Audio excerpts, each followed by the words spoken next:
It's awesome to see a pretty big group here for our very first one. My name is Joe Asleson. I'm the second vice president of the MPA board and chair of the professional development committee that organized this event. Um, we are going to do a few of these throughout the year, and this very first one is kind of a focus on show design. We have Bo Hoover, Tyler Shipe, and Paul Weber here to talk about their own unique areas of expertise. Kind of the way this will work, each of them is going to just do a little presentation for 10 to 15 minutes. If you think of any questions as they're talking, hold on to those because the goal is to leave at least 15 minutes at the end for any questions you have for one of them or all of them.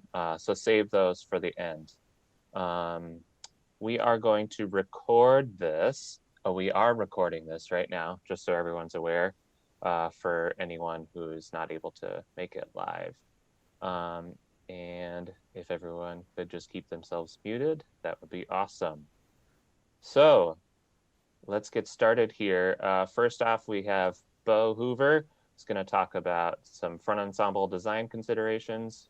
Bo's front ensemble arranger for RCR and Rosemount High School, and I'm sure many other things. So, Bo, take it away. Hi, everybody. Good to see your Zoom faces, and so good to see everybody and to connect with everyone, although remotely. I'm going to share my presentation. Can everyone see that? Awesome. So as Joe said, my name is Bojan Hoover, and in case I don't know you, nice to meet you. And I teach at Rosemount High School. I'm one of the band directors there, and I'm the executive director for River City Rhythm, and I've arranged the front ensemble music there since RCR started in 2010. So, there's obviously a lot I could talk about, but I only have 10 to 15 minutes. So I thought I'd make this as broad as possible and share a few things I've learned since diving into this activity. So in case, I'm going to start at the beginning in case, there are some people here that are less familiar with how to start. And writing for Drumline, I wanted to first preface this conversation with writing for Drumline can be a student's gateway drug into composition. I know for me personally, writing music for percussion ensemble, for Drumline, for Winter Drumline in particular, really got me started into composing music. And I know, for a lot of your students and for you, potentially it could be the same. So what a wonderful thing that our activity can empower a student's voice and encourage them to get into composition. So I just wanted to preface by saying that. But where do you start? Well, you could start with some musical inspiration. Perhaps there's a song that you would like to have featured in your show. Perhaps there's a visual idea that's inspired you, or perhaps you've started with a concept and then you need to write music to the concept. And all of those are all valid starting points when you start writing a show.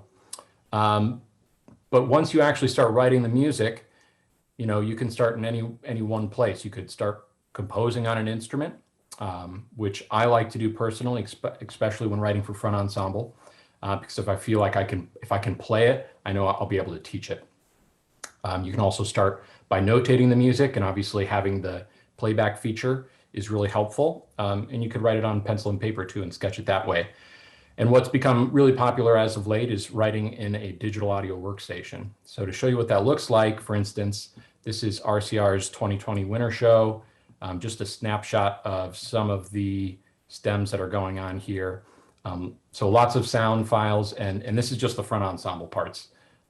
This doesn't include all the battery parts necessarily, and all the electronic soundscapes that are going on.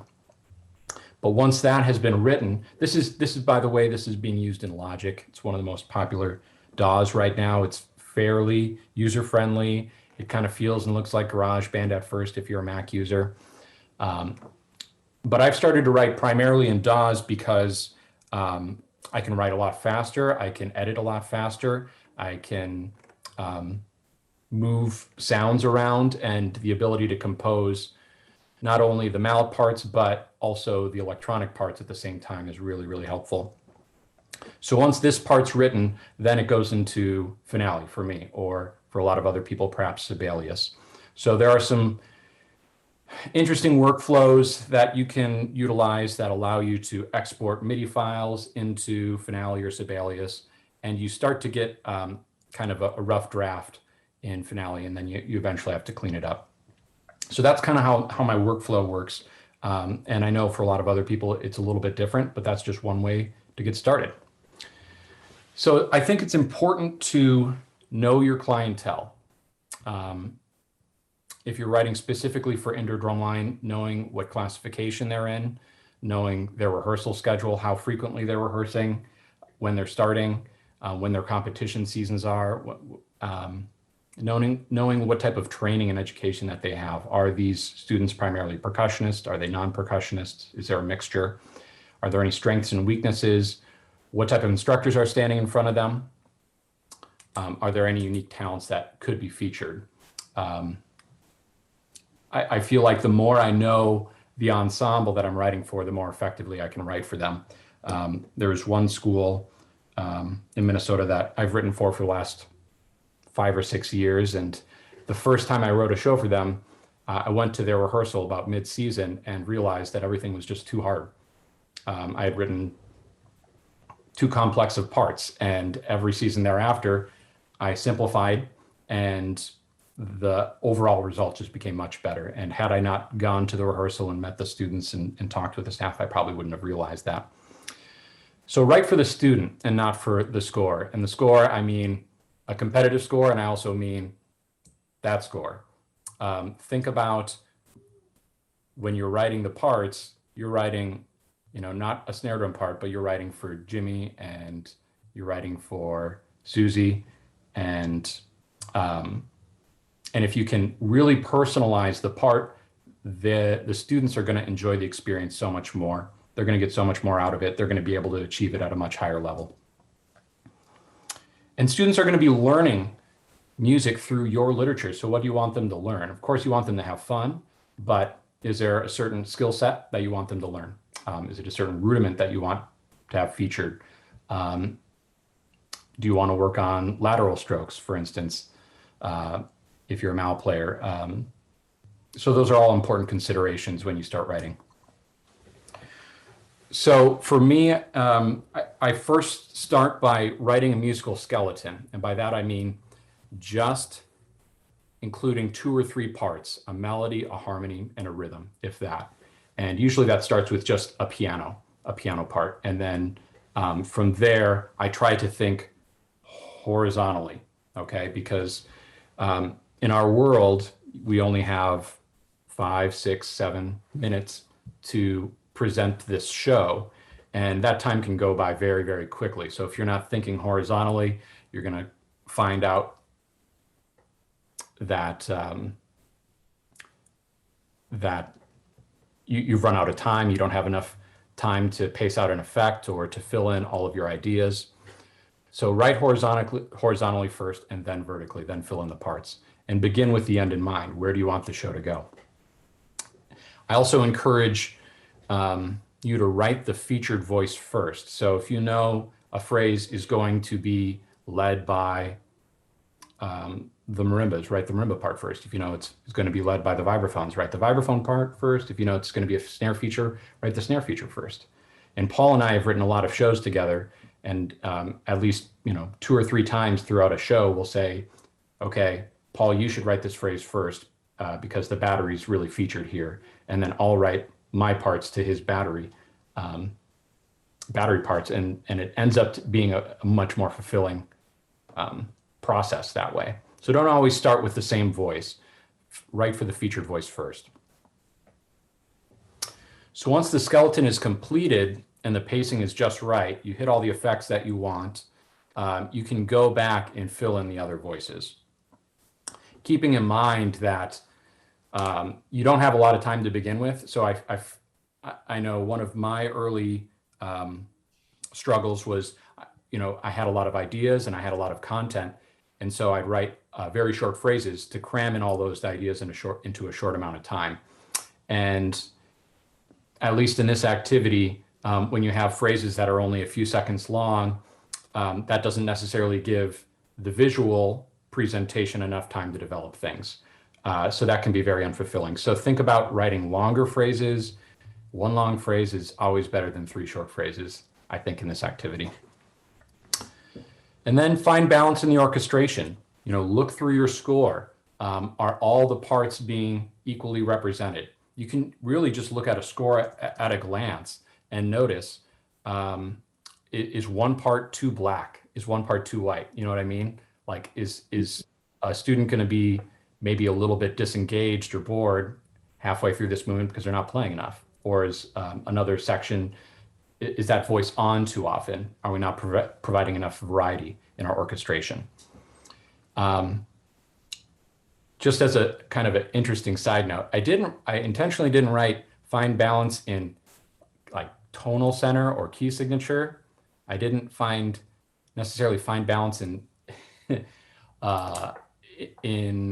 even tempo or meter. And I say this because if you think of like a full symphony orchestra or a full wind band piece, those pieces are 5-6 minutes long, and sometimes they always stay in the same tonal center, and maybe they don't have a whole lot of tempo changes. Case in point, Rosemount's show last year, if you happen to see it, it had 1 time signature the entire show and 1 key signature the entire show. I never changed it. And it was never brought up as an issue from several WGI judges. So I think just the nature of our activity, sometimes we change things too frequently. Limit your tutti moments. So less, and I write this for 2 reasons. If you are requiring the entire ensemble to play together a lot, that means that's going to require more rehearsal just to line things up and to balance it within a gym. And as we all know, having gym space is scarce. And it also makes your impacts more meaningful if you save those loud tutti moments for when they're really desired or needed. And then transparency and silence can be an effect in and of itself. So I have a audio file. Give me a thumbs up if you hear this. It's the part of RCR's 2020 show. First is Skeleton, which I talked about in the previous slide with just melody, harmony, rhythm. And then you can hear what its kind of finalized version is. And this includes some battery parts that Joe wrote and some sound design that Craig Myers made. So give me a thumbs up if you can hear this.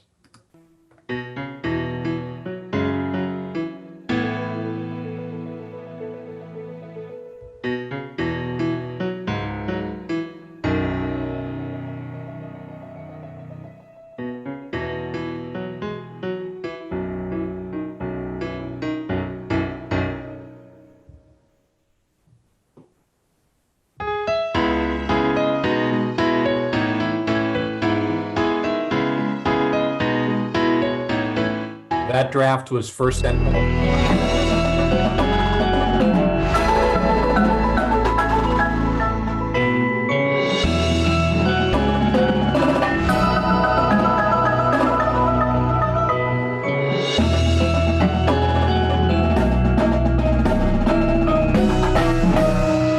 It's going down.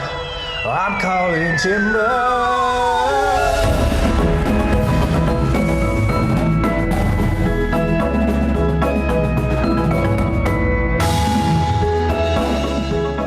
So writing that skeleton first can be really helpful at pinpointing pacing errors, being able to, modify count structures, tempos, meters based on visual needs of the show. If you start filling everything in, it gets much harder to change things after the fact. So starting with the skeleton and filling in, writing horizontally first, then vertically can be really good. For electronic sounds, writing in a digital audio workstation is super important. And then writing those electronic sounds and samples during the compositional process is also super useful. So if you know you have a specific synthesizer at a school, write on that synthesizer while you're composing. So you know the sound that that's in your head is actually going to be portrayed or presented during a show. Electronic sounds can be used for a variety of reasons, as you can see here. Just as a brief note about vocal samples, obviously they can propel a story forward, express an emotion, but also should be used sparingly. And I say this because, as you all know and have experienced at some point, as soon as you put in that vocal sample in a show, it becomes the most important part of the show at that given moment. If you're designing sound for a movie, there's always a hierarchy. It's voices like text, actors talking, then it's sound effects, and then it's music. And I think it's the same in our activity. If you're going to throw in a voiceover, that's going to be the most important thing that's heard at that moment, right? And if a judge can't hear a single word, just a slight half of a word, that's all they're going to fixate on. Then it's, a soloist, and then it's a melody, and then it's a harmony, and then it's a... So there's definitely a hierarchy. So you have to be careful that you're not masking your voice with other things. And then just as a general tip, if you're writing for front ensemble and sound design, get a digital audio workstation and build a personal library. You can certainly purchase your own sounds online. There's lots of different companies out there that sell their libraries.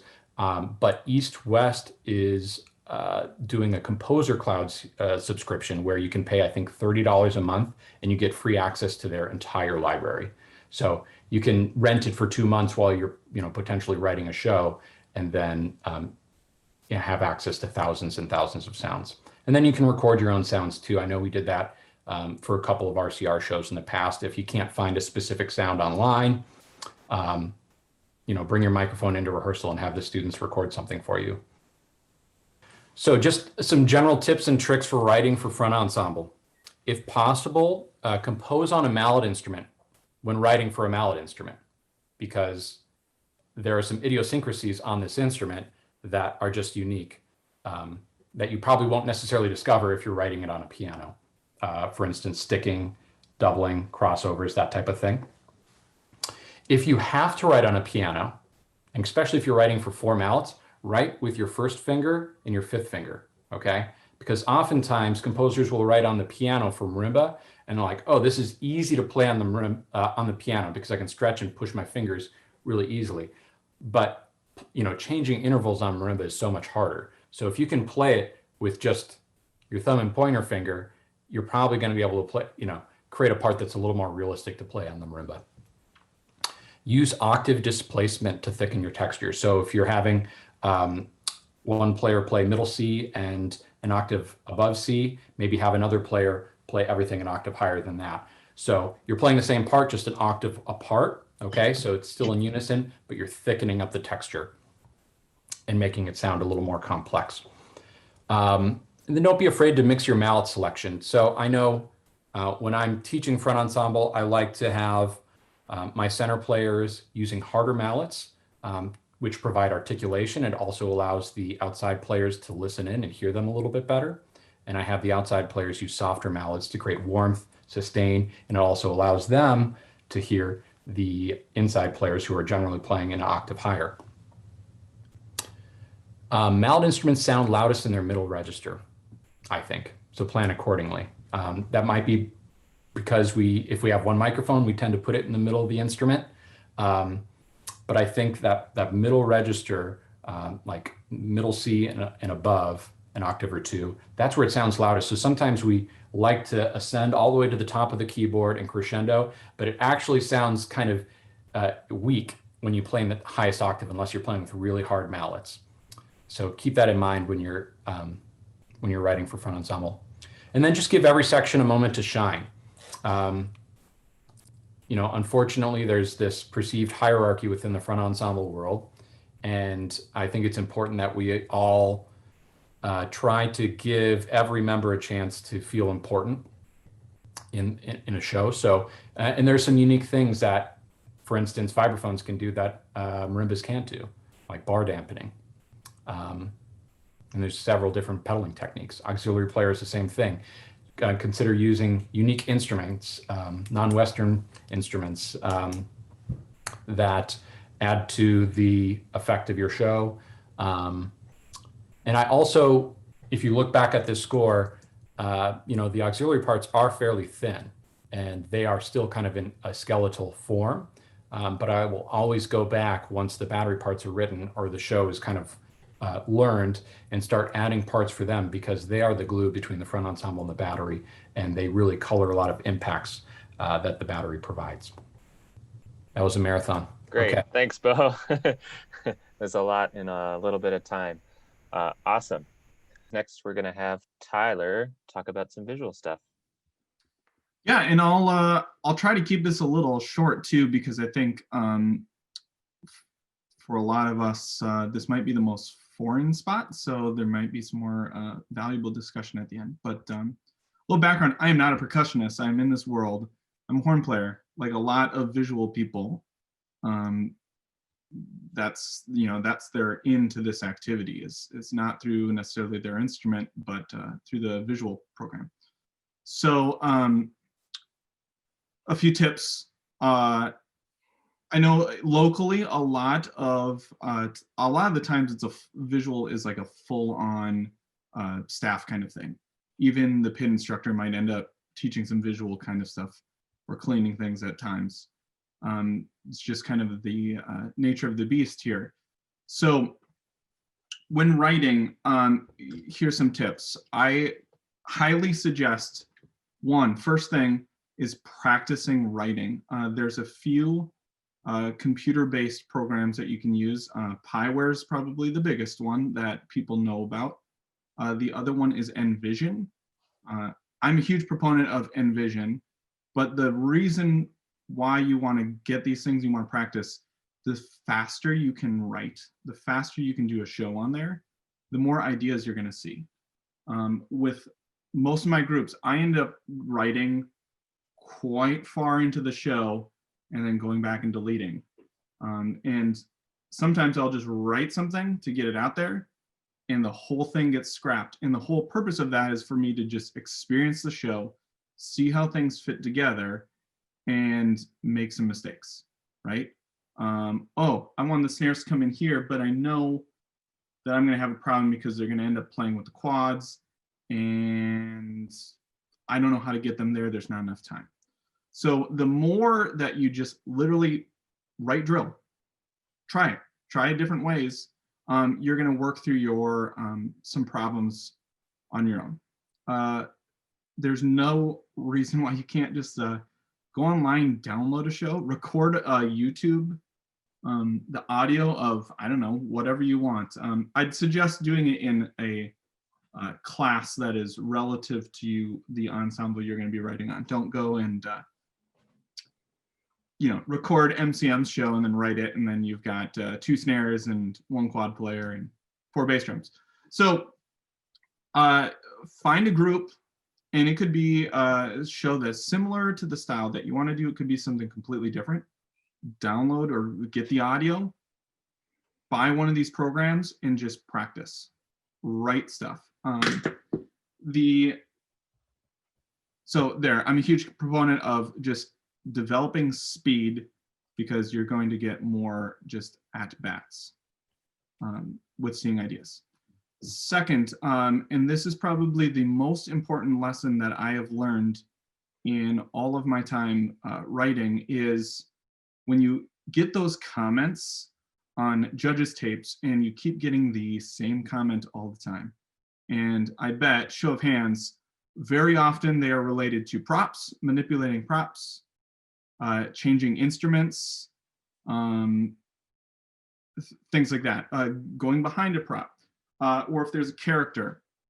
So you keep hearing those same comments all the time. So one of your number 1 goals should be to just eliminate those comments. Make sure they're not occurring on a tape, because then you're going to get comments that are helpful, that you can, actually teach the students things with. There might be opportunities where, oh my gosh, your student is doing this incredible.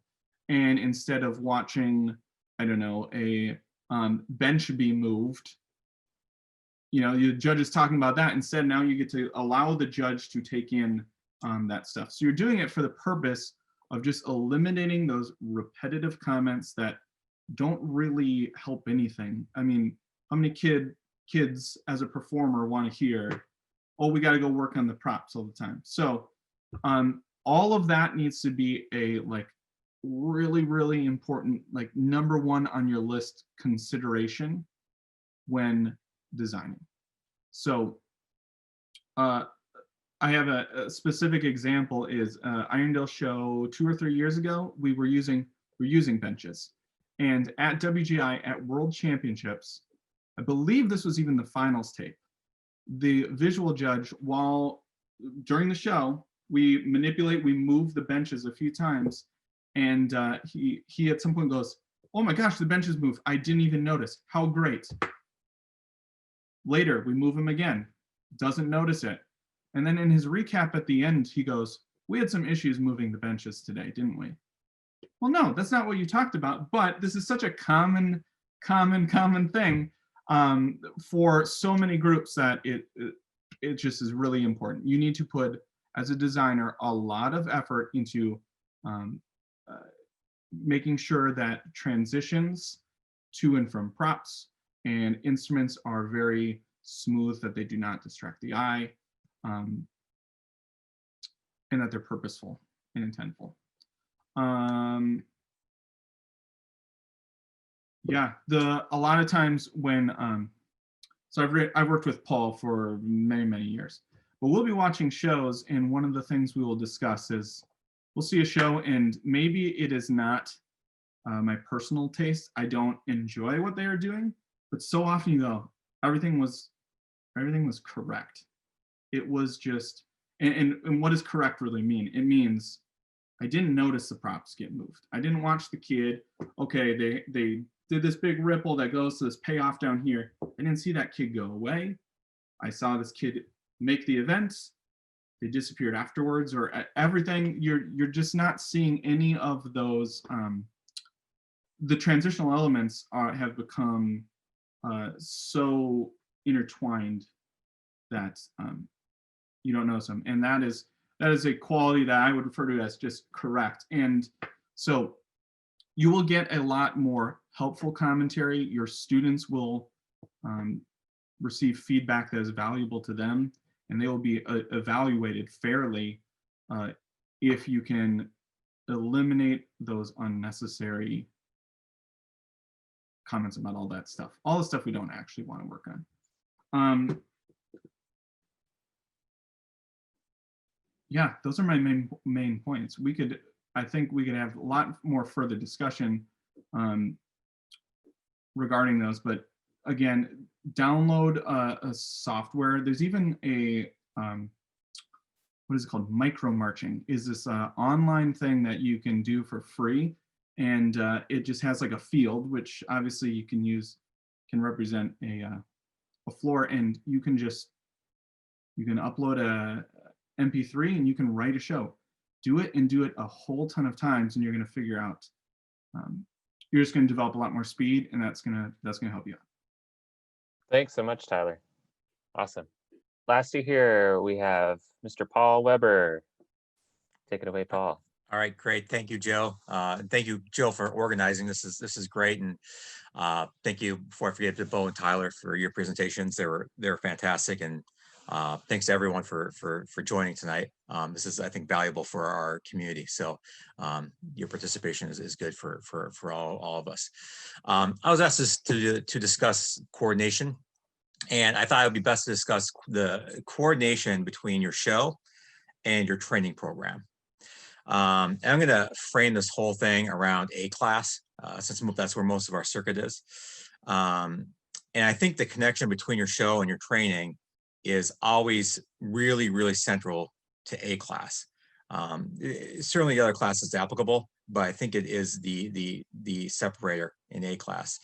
And I think it's going to be really, really important this year, because when you come back next year for 2022, you're going to have a pretty inexperienced group, right? A lot of them who have never done a show, right? Like your freshmen, your sophomores next year will have never performed a show in front of people, right?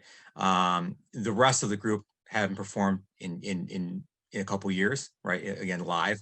And there's a whole bunch of other, like the other things that go into Drumline that your group will not have a lot of experience with next year, right? They will not loaded. They will have not, again, well, performed in front of a crowd. They will not have that pressure of having to pull everything on the floor, make sure the floor is straight, get all the wires connected for the front ensemble. What do we do when the laptop doesn't start? Like all that stuff is going to be foreign, right? And so when things are different and difficult and uncomfortable, students need to be able to anchor back to what they are trained to do, right? And naturally they will, right? They'll get on that floor and they'll go into the mode to do what they're trained to do. And the better they're trained, the better all of those intangibles, which are going to be much bigger hurdles for you next year, the better trained they are, the better they're going to be able to get past them. Okay. And I think every year, you might say, well, I train my kids, and then even in a normal year, maybe they don't perform it at the way I'm expecting them to, or how I want them to do. Okay. And I think the best way to think about that issue is to view Drumline as a class, like a curricular class that you're teaching. Okay. And in that Drumline class, think of your show as your final assessment, like as your test that you're giving at the end of your unit. Okay. And so when you have those problems, right, you've spent the entire season doing learning activities, right, which are your exercises and your rehearsals. Then you take this test, which is the show, and it falls short of your expectations. And anytime that happens, even in a classroom setting, you need to rethink how you set that up. Okay, and assuming that what you're generally asking your students to do is appropriate for their skill set, your problem, I think, is likely this mismatch between what you're teaching your kids in rehearsals, right, and what's on the test, what's in their show. So for instance, maybe you taught your kids to play triplet rolls at like 160 beats per minute, standing still, on stands, right, 2 steps away from each other, right? That's a skill into itself, right? But then on your test, on your show, they're playing those rolls at 172, they're moving, okay, and they're 8 steps apart, right? Though that you now have a mismatch between what you taught and what you're testing, okay? And just like any other regular test in the classroom, if you did that, the kids would not ace the test, right? Like imagine you taught a unit on the Revolutionary War and then did a test on the Civil War, right? There's going to be a lot of overlap, but it's fundamentally still pretty different, okay? So my way of dealing with that and through design is I go back to a model called backwards design, which is an educational model for curriculum. And I'm going to share my screen here. How do I get to this? Boom, there it is. Okay, sorry. View. Is that something? You guys seeing that? Cool. Yep. All right, great. So in backwards design, you start with your objectives, right? Where you want your kids to be able to learn. And these objectives are the observable, like quantifiable things that your students can perform, right? Or your students can do, right? So this is for a classroom. Then you work backwards to your test and your assessment. And the connection between these two things should be really, really strong, right? So if your objective for your class maybe is you want the students to be able to recognize the flag of Minnesota, right? You'd write a test question with 4 different flags, and one of them is the Minnesota flag, and you recognize it and point that one out, right? So there's a direct connection between those two things. Then you work backwards to the learning activities, right? The things you're doing in class, right? Then you get back to where the students come, right? Once the students show up, you work through it that way, all right? Drumline, same way. Start by writing down the vocabulary and the skills that you want your students to be able to do in a show, okay? And this includes whatever your paradiddles, your roles, and be specific in your mind about or on your list of like what situations and how those are what those are, okay? And skills as far as blending, dynamic control, space, whatever, those type of things, right? All that should be on a list of the things that you think your kids are going to, that you plan on getting your kids to be able to do by the end of the year. These are your objectable goals, right? Your verifiable goals that you can see the kids do, okay? then you work backwards to your show, right? And when you're writing your show, you need to be going back to that list over and over again to make sure what's in your show is directly aligned up with the objectives, with the things that you're planning on teaching your kids, right? Just like in the classroom model. And this whole idea right here requires two different sets of coordination, right? One is finding the places for the vocabulary. So if I'm in here and I'm thinking, I'm going to teach my kids to play triplet rolls standing still at like 160 beats per minute at a good listening situation, okay? I need to find a place in my show where the tempo is around 160, right? So if I have an intro that's slow, then it's 160 or 156, then the rest of your opener speeds up. Then you have a slow bow, then you have a closer that's burning. In that opener, where it's 156 or whatever, that's where that triple roll, those triple rolls need to happen, okay? And you need to work with your visual designer to make sure they're standing still. And Tyler and I will do that, right? Tyler, so generally, Tyler will get the music, the Ensemble music. I'll tell him some of my thoughts about what voices will play. He'll write the drill, and I'll write the battery parts to the drill a lot of times. But I'll say, man, right there for those 8 counts, the kids need to stand still, right? Even if I haven't even written the parts, like somewhere in this phrase where the snares play, they have to stand still for 8 counts because I got to write a roll there, you know, because I have to show off that skill because it's my vocabulary list, okay? And you have to be really, really extra smart about that because maybe, you know, right there where the best place for a triple roll is, there's triplets in the pit. Well, that's a bunch of motion, right? So I have to see motion on the floor, but I need the snares to stand still, right? So that means we have to coordinate, make sure that the other group, the other sections of the ensemble are moving and playing, right? So are not playing, but they're moving so that there's a visual representation of that motion, okay? But also has to not be distracting, right? So it takes a lot of coordination to make sure that these skills get into your show, right? The other piece of coordination is required there is when you look at a moment and you know how that moment's to lay out, thinking about what skills to put there, right? So say you have a big ensemble moment where you got obviously what's called for in the music is for the group to be moving quickly and to be spread out. Okay, obviously that's going to limit some of the vocabulary, but you can look at that skills list and find things that you can show off there, right? You can control space. You can put some space in the music, right, and get credit for that. You can put a crescendo and decrescendo, right? So again, now you're showing off your ability to blend, your ability to control dynamics, whatever, right? So all the time you're coordinating every moment of the show between this vocabulary and your show. Okay.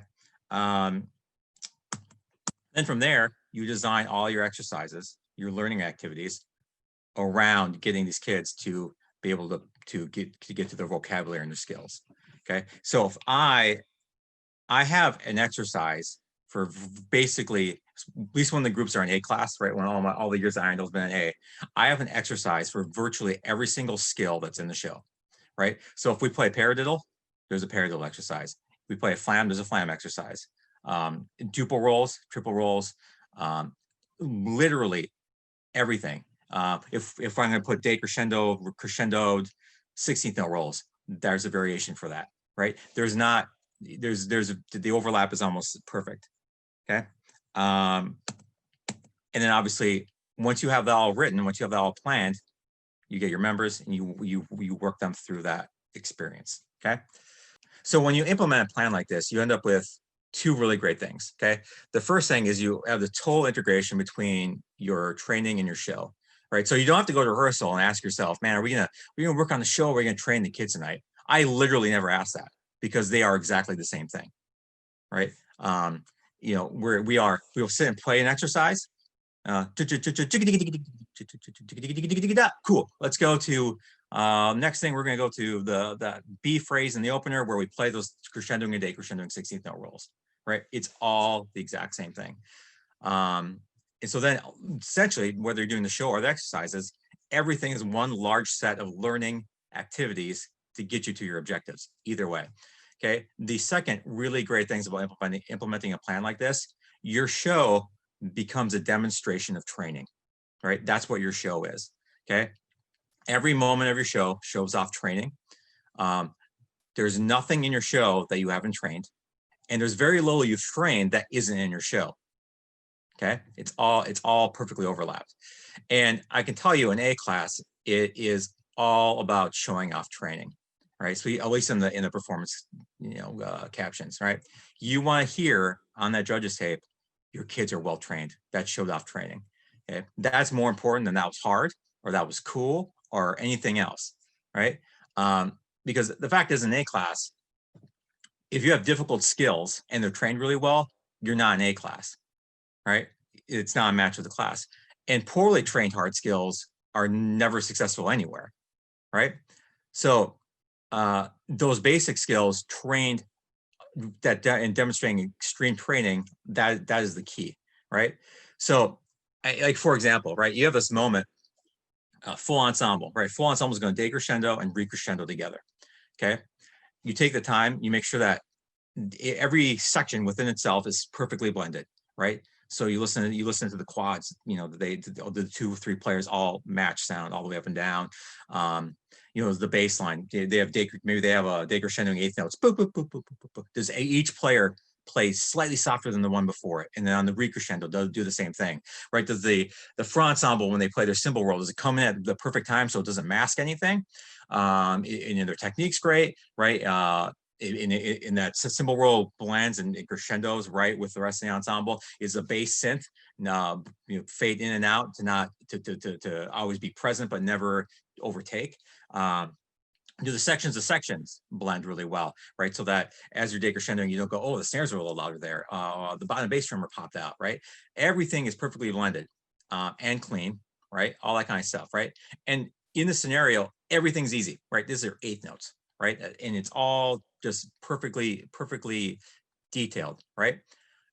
That type of thing is going to get you a ton of credit, okay? Because it demonstrates training, right? A good judge, especially in a situation where you have a lot of groups, they're going to recognize that it's going to pop out as being unique, and it's going to show, like, it says, like, you trained your kids to do that, right? Versus, I mean, you could just grab 4 kids, maybe from 4 different groups, and have them play triple rolls. And you can go, like, they never even played together before, and they were trained separately, but you didn't train together. There's no way any group, almost any group in the A class, handed out music and they all play the dynamics together, like, right away. You know what I mean? And so you can do that with great detail. You can get a lot of credit. And it's also educationally super valuable. As far as, like, blending with dynamics with a like, if you're playing snare drum in an orchestra, you know what I mean? Seriously, if you can really get to the kids where you have the full ensemble or just the battery or whatever, and you detail or decrescendo or crescendo that well, and you can ask the kids, like, you hear the difference? And if they can hear it, then they know the things that it takes to then make dynamics work, right, in any ensemble, right? So there's a ton of value to that, and it's all training. Okay. Last couple things. When you're making a list, when you're making that list of objectives and vocabulary, whatever, I would encourage you to make that vocabulary list narrow and very focused, right? And it's not about making a wish list. It's about these are the objectives for these students for this class. You know what I mean? And I need to meet them, right? So I can make that list very precise. And also make sure, the other thing about that list, make sure there's a lot of skills on there, right? It's not just the notes, but it's the blending, it's the space, it's the dynamic control, it's a tempo control, right? So tempo control, I always have that on the list. We always have in the cello. There's always a cellos in our shows, right? Because it shows off training. It takes training to teach kids to hold an ensemble while you change tempos, right? And there's if I want to point to a group that has done this really well, I find any video from the last few years of Plainfield High School. They, especially their 2018 show, they played very little vocabulary, right? They played no triplet rolls in their show at all. They played no flams, and they won A class. But every single of that show, if you took like 10 seconds of their show, any 10 seconds, you'd be like, man, those kids are well trained. I assume they're in open, maybe world. I mean, obviously there's not a lot of vocabulary in those 10 or 12 seconds, but I'm sure it's somewhere else. It's like, it isn't anywhere else, but everything is so well trained. Okay. Irondale finished second place of that group in 2018. We also played no rolls in our snare line. right? So the top 2 groups in the world in that class, their snare lines could not play or chose not to play triplet rolls. Ours actually really couldn't. So I can tell you that. And we're the first and second place group. And I bet out of the 64 groups in A class, we are probably the only 2 that didn't play triplet rolls, at least in our snare lines. Okay.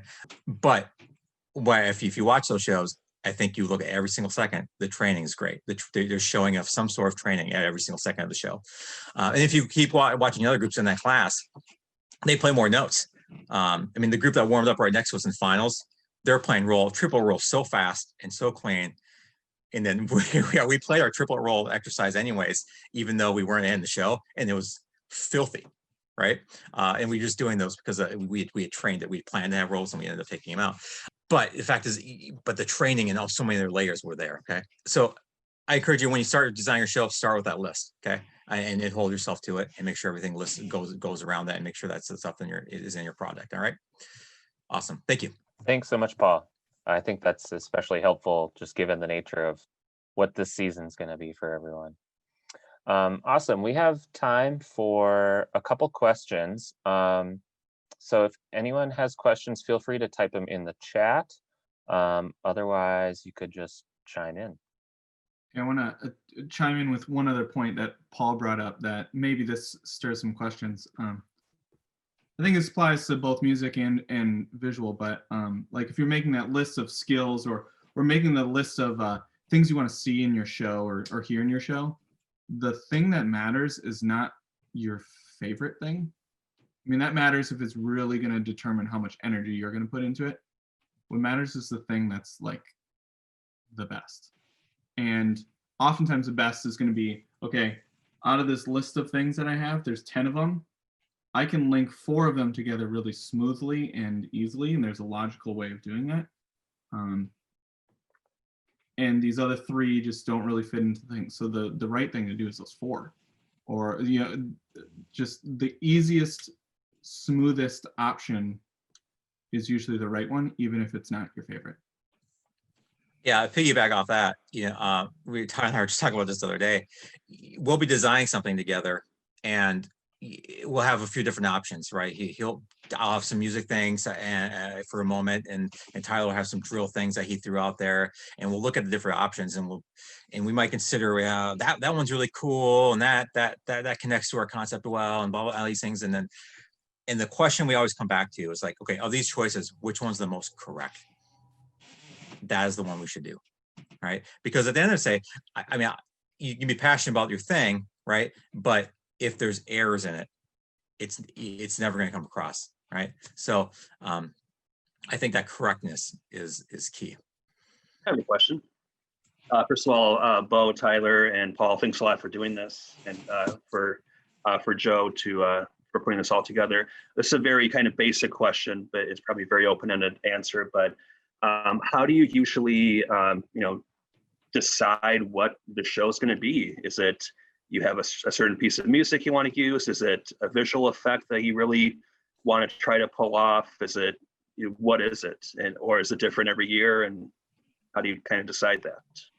I think that it varies. That's interesting because Tyler and Bo, I've worked with both of them, and it's different for different groups. I found, so with Irondale,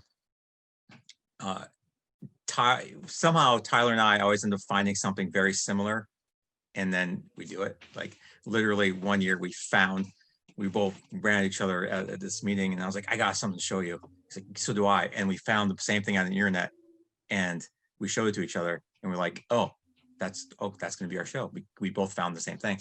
But I think for us, a lot of it is it's finding something that usually is relatively concise, right? Like the thing, whatever we want to do, you can explain in like 2 sentences. You know what I mean? Because you got to think about Drumline. I think people try to put too much information in their shows. And you think of a Drumline show, unless you just put a ton of narration in, a ton of acting in, there's only so many places to give information, right? It's this really short theater production with very little talking, right? And so I always go back, the thing I was talking about that Tyler and I found, it was a 4-frame picture with like, just like it was a little story with 4 little frames, right? And it had like just a few words on each frame.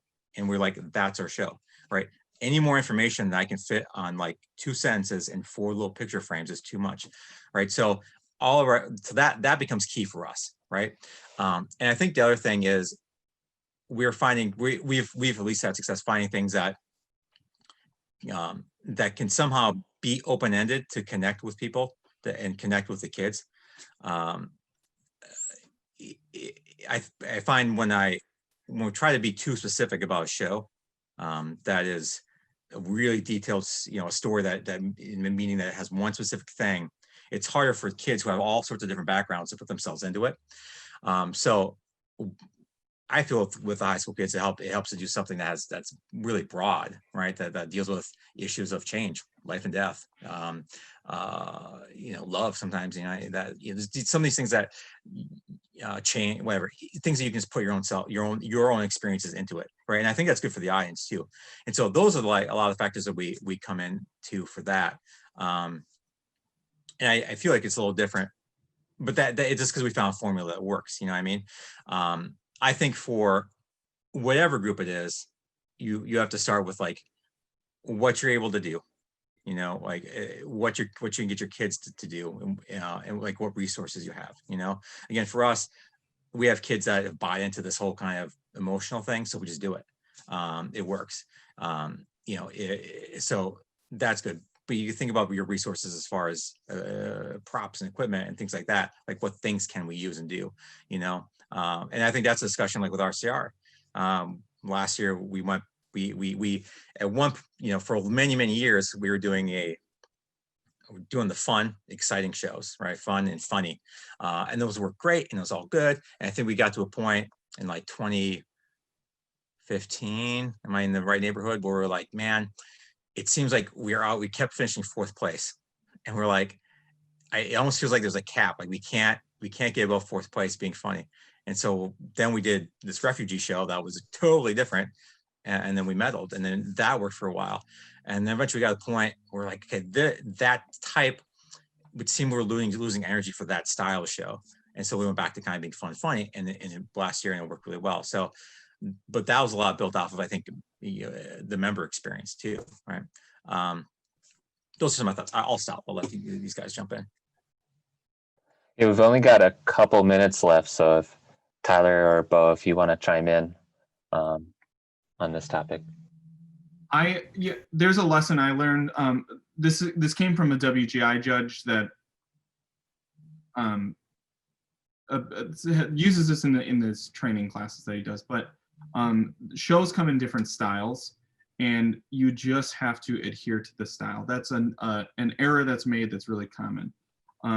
People look at, I like the uniforms from these several groups. I want a uniform like that, but it doesn't relate to your show. So if I can recall how he states it, your show can either be a story, in which case, your performers are probably characters. So maybe, their costuming is character related. Your show can be about a thing. An example would be like a show called Up, and now your uniforms have a bunch of up arrows, and you do up things.